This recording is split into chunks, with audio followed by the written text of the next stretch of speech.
Kalau kita ngomongin tentang aljabar, ternyata nih aljabar itu kita nggak hanya belajar di matematika tentang aljabar, tapi penerapannya itu ternyata juga ada di kimia. Nah, pertanyaannya sekarang kan di bagian mana nih penerapan aljabar yang udah kita pelajarin itu?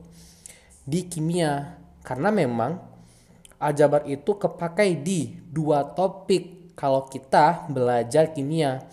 Yang pertama adalah kalau kita ngomongin tentang reaksi redoks. Nah, di sini kita kepakai nih konsep dari aljabar. Yang kedua adalah kalau kita ngomongin tentang isotop. Yang lebih spesifik lagi itu tentang hitungannya. Nah, isotop ini itu dia ada hitungannya. Nah, ketika kita menghitung, nanti kita biasanya menggunakan konsep dari aljabar kayak gitu. Nah, untuk video kali ini aku akan bahas dulu di poin pertama tentang reaksi redoks dan bagaimana penerapan aljabar dalam reaksi redoks itu sendiri. Oke, pertama-tama kita kenalan dulu nih dengan istilah reaksi redoks. Nah, karena kita ngomongin tentang reaksi, berarti reaksi, ya kan? A tambah B menghasilkan C plus D. Nah, tapi reaksi itu dia akan mengalami reduksi dan oksidasi. Karena ya redoks itu sendiri sebenarnya kan kependekan atau kepanjangan dari reduksi itu yang pertama, dan yang kedua adalah oksidasi.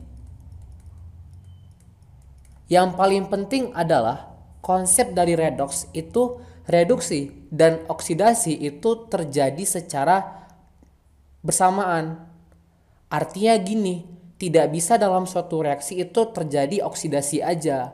Karena pengertian dari oksidasi adalah melepaskan elektron. Oke. Kalau kita melepaskan elektron, ya kalau misalkan suatu spesies, suatu unsur, suatu elemen itu melepaskan elektron, maka harus ada yang menangkap. Kayak gitu, nggak bisa dia ngelepas doang nih. Jadi ada yang menangkap nih. Nah, yang menangkap elektron, ya kita sebut dengan proses dari reduksi. Ya, berarti ini menangkap elektron. Oke.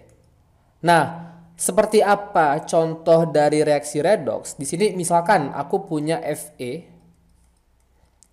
fasanya solid, Pb2 positif, fasanya aquos atau dalam larutan ya. Yang ketiga adalah Fe3 positif tambah ini juga fasanya dalam aquos ditambah Pb solid. Nah, kira-kira kesamaan reaksi redoks itu seperti ini. Nah, yang mana oksidasi, yang mana reduksi? Kita bisa lihat kalau dia mengalami kenaikan Bilox, nah berarti di sini ada istilah baru ya. Sebenarnya nggak baru sih, cuman ini ada muncul istilah kayak gitu. Istilah yang namanya Bilox. Bilox ini adalah kepanjangan dari bilangan oksidasi. Bilangan oksidasi. Nah, bilangan oksidasi itu artinya dia bisa harganya positif dan harganya bisa negatif. Kayak gitu. Ini tergantung dari apakah dia mengalami oksidasi atau mengalami reduksi. Jadi bilox itu atau bilangan oksidasi itu tidak boleh kalian berpikir bahwa bilangan oksidasi berarti proses oksidasi aja nih. Enggak, karena bilangan oksidasi itu dia bisa positif, bisa negatif. Artinya apa? Bilangan oksidasi itu menggambarkan kedua proses tersebut, yaitu reduksi dan oksidasi, kayak gitu ya. Nah, positif itu artinya spesies itu mengalami oksidasi kalau bilangan oksidasinya itu harganya adalah positif, kayak gitu. Nah, kalau negatif berarti sebaliknya dia mengalami proses reduksi. Ya, sampai sini paham ya konsepnya. Nah, berarti bilangan oksidasi di sini kita bisa ngelihat bahwa bilangan oksidasi dari Fe ini 0. Bilangan oksidasi dari Pb2 positif plus 2. Ya, karena di sini ya 2 positif atau plus 2 gitu. Di sini plus 3. Di sini 0 lagi. Nah, kita lihat Fe ke Fe3 positif. Karena dia mengalami kenaikan Bilox, ya, berarti dari nol, ya, yang bilangan oksidasinya awalnya nol, kemudian naik jadi 3 positif, ya berarti dia mengalami proses oksidasi, kayak gitu, ya kan? Kemudian 2 positif yang ini nih, kemari dari 2 positif ke nol, dia mengalami reduksi. Nah, kayak yang aku bilang tadi, reduksi sama oksidasi itu terjadi secara bersamaan, ya. Nah, kalau gitu muncul nih pertanyaan. Kalau gitu bagaimana cara kita menentukan harga-harga Biloxnya? Nah, kan muncul pertanyaan. Nah, disinilah kita kenalan nih dengan aturan yang namanya adalah aturan dari redox untuk kita mendapatkan harga Biloxnya, ya. Yang pertama, berarti ini kita akan masuk ke aturan Bilox nih. Jadi intinya adalah aturan-aturan ini supaya kita mendapatkan harga Biloxnya, bilangan oksidasinya itu berapa. Nah, kita dapat di situ. Yang pertama, kalau unsurnya nih keadaannya itu atau fasanya itu solid, ya. Kayak tadi Fe solid yang kalau kita balik lagi ke slide sebelumnya, kayak ini nih. Itu maka Biloxnya adalah selalu nol. Oke, makanya di sini aku tulis nol nih, ya kan? Nah, berarti Fe-nya kalau misalkan kita ketemu fasanya solid, misalnya kayak Na-nya solid, Fe-nya solid, itu Biloxnya selalu nol. Nah, jadi aku ulang lagi, aturan-aturan Bilox di sini yang akan aku jelaskan, kalian akan mengerti bahwa bagaimana cara menentukan Bilox kayak gitu, ya. Yang kedua, kalau misalnya kita ngomongin tentang diatomic gas. Nah, kalau kita bicara diatomic gas, berarti gasnya dia suatu molekul yang terdapat sepasang nih. Contohnya kayak gimana? Kayak H2, Br2, Cl2. Karena kan kalau monokotil berkeping 1, dikotil berkeping 2. Ini sama, diatomic gas. Berarti dia ada 2 nih, H2, Br2, Cl2, ya. Nah, kalau di atomic gas kayak gini, ya, ini Biloxnya juga selalu nol. Tapi kalau misalkan CO2, ini kan bukan di atomic gas lagi, karena dia udah nggak sepasang lagi gitu, nggak seperti ini. Nah, ini Biloxnya nggak nol ya. Nah, jangan tukar karena mentang-mentang gas ya semua dihajar kayak gitu nol, nggak kayak gitu ya. Nah, kemudian poin ketiga adalah kalau unsur yang berdiri sendiri,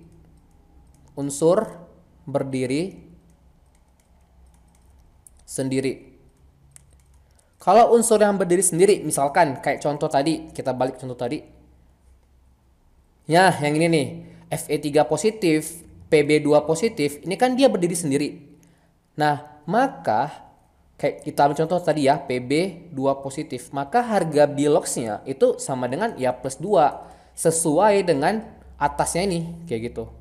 Itu yang ketiga. Dan yang keempat adalah hidrogen. Nah, unsur hidrogen itu selalu positif 1 Biloxnya. Jadi kalau misalkan contohnya HCl, nah di sini harus selalu plus 1 kayak gitu, ya. Jadi harga Biloxnya itu selalu positif. Positif 1 maksudnya. Nah, aturan yang kelima, unsur-unsur yang pada golongan 1, ya, unsur-unsur di golongan 1 apa aja tuh?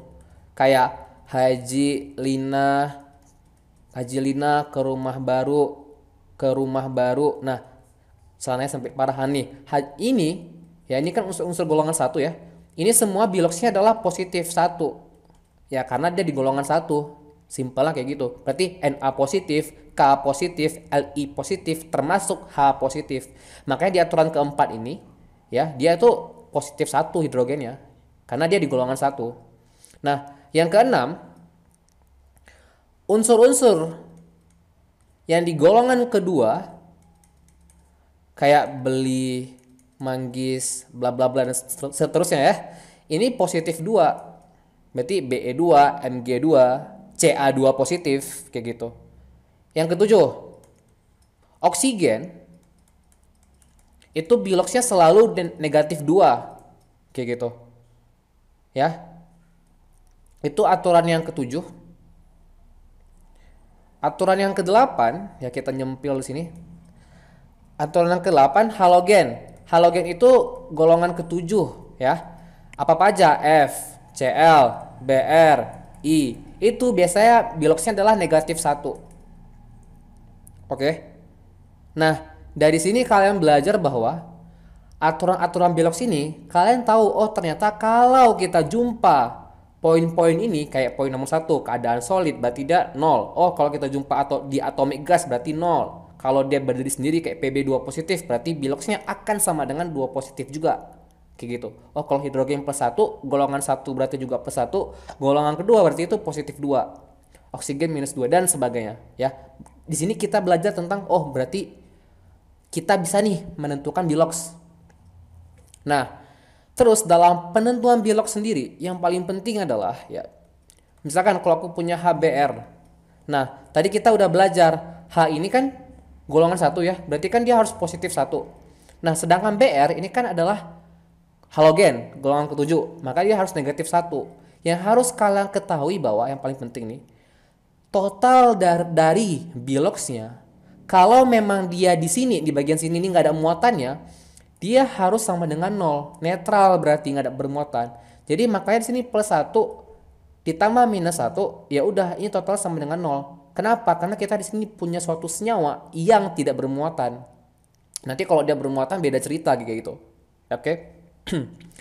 Kemudian contoh lain, kalau misalkan aku punya HCl, ini kan plus 1 sama minus 1. Kalau kita totalin kan sama dengan 0 juga nih, ya kan? Berarti oh oke, berarti ini suatu senyawa yang tidak bermuatan. Berarti totalnya harus 0. Nah, sekarang kita masuk ke contoh soal. Contoh soal yang pertama, bagaimana kalau aku misalkan punya HClO3 hipoklorit gitu ya. Kita tentukan nih biloxnya. Kalau kita lihat aturan bilox tadi, ya, kita bikin warna berbeda biloxnya. Hidrogen kan selalu positif 1 ya. Nah, Cl kalau kita ngelihat nih ya, pertama-tama kita ngelihat dulu. Kalau kita ngelihat aturan bilox tadi yang nomor 8, Cl ini kan dia bagian dari halogen. Berarti kan kalau halogen dia selalu minus 1. Nah, ini belum bener ya, nanti kita benerin gimana. Ketika kita punya biloxnya sini minus 2. Nah, O karena 3, maka biloxnya menjadi minus 6. Karena ibaratnya O yang tadi minus 2 dikali 3. Nah, kalau kita totalin, ini kan hasilnya adalah minus 6 ya. Sedangkan kita di sini tidak bermuatan kan, di sini bagian sini kita nggak ada muatannya. Nah, disinilah berlaku hukum aljabar tadi. Yang harus kita rubah adalah suatu unsur yang biasanya berada di tengah. Dalam kasus ini adalah Cl. Berarti bilox Cl di sini nggak bisa minus 1. Karena kalau kita buat minus 1, dia tuh nggak 0. Nah, disinilah kita aturan dari aljabarnya keluar. Berarti untuk menyelesaikan ini adalah kita harus tulis nih biloxnya.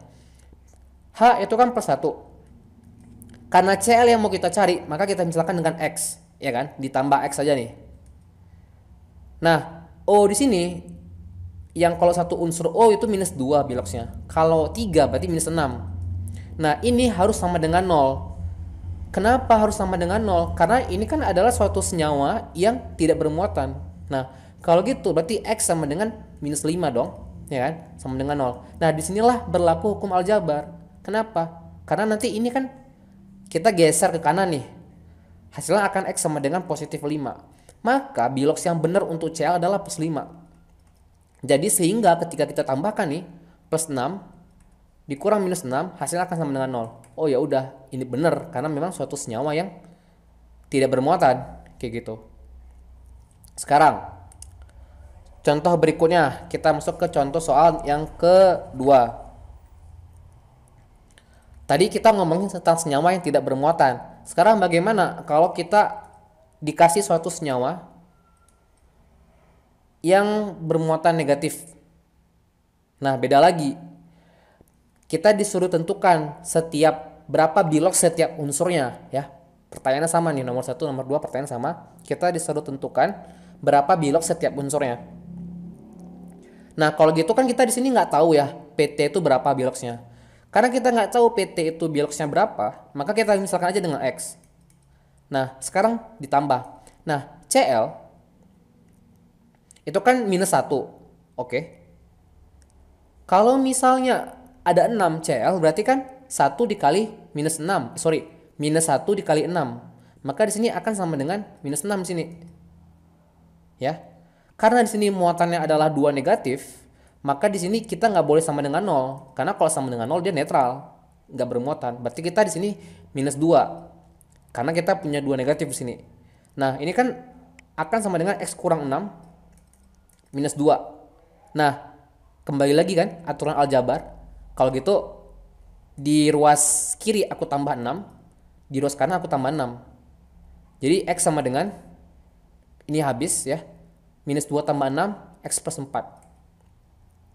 Berarti PT di sini adalah bilogsnya plus 4 dan CL di sini adalah -6. Jadi kalau ditotalin bener, oh ternyata -2 kayak gitu. Ya, jadi aturan aljabarnya berlaku di situ ketika kita ingin menentukan bilogs. Ya. Lanjut ke soal berikutnya. Kalau misalkan soal yang ketiga, aku punya Al2O3. Pertanyaannya sama, tentukan bilogs setiap unsurnya. Kalian boleh pause, coba dulu. Nah, kalau sudah dicoba, sekarang kita mulai. Di sini kan kita yang tahu berdasarkan rule. Kalau kalian udah catat rule-nya, kita tinggal lihat. Kalau O itu kan -2. Karena di sini kita punya 3 O, maka 3 dikali -2, -6, ya kan? Tapi kan masalahnya adalah kita nggak tahu nih AL ini berapa. Berarti kita bisa misalkan dia dengan X.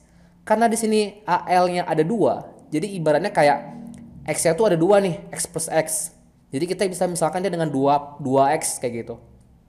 Ya. X ini nanti bilogsnya. Oke.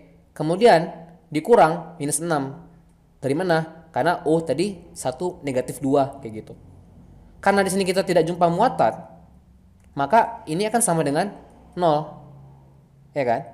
Berarti ya udah, ini kembali lagi aljabar. Kita tambah 6 supaya di sini tinggal 2X saja. Berarti di ruas kiri kalau kita tambah 6, maka di sini kan jadi 2X saja. Nah, 0 ditambah 6 ya 6.